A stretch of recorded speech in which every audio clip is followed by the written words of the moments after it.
Un peu avant le retour de Paul Biya au Cameroun, la société civile, à travers Action civile 237, s'est exprimée sur l'absence prolongée du président de la République en séjour privé en Suisse depuis plus de 70 jours. Dans sa déclaration, Action civile 237, un regroupement des associations de la société civile, n'est pas allé par 4 chemins, s'inquiétant de cette longue absence et du silence présidentiel. Depuis cette date, aucune apparition publique, aucune image datée et vérifiable, aucune adresse à la nation, aucune audience publique n'a été rapportée. Le dernier document iconographique officiel demeure celui du départ. Aussi, sans détour, il a été mis en avant l'hypothèse d'un retrait du président de la République s'il ne disposait plus des moyens pour assurer sa responsabilité présidentielle.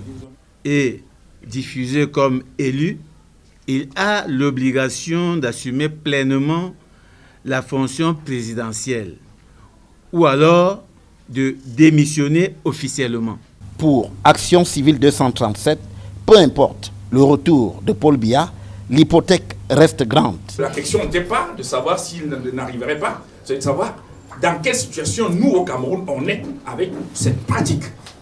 C'est pas coutume qu'un chef d'État aille faire 70 jours à l'extérieur et on a un pays qui est grippé et on n'a pas de réponse. Et justement, après cette sortie d'Action civile 237, le retour de Paul Biya, mis en épingle en grande pompe, a consolidé le contentement des partisans du chef de l'État.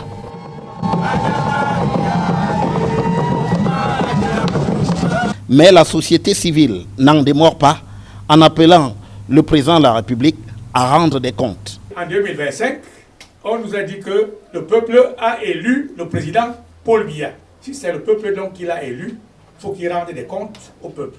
Et comme le peuple attend plus de 70 jours sans avoir des comptes, je crois qu'il est de notre devoir de l'interpeller. Au bout du compte, selon la société civile, les incertitudes l'emportent largement sur les certitudes à l'heure actuelle au Cameroun.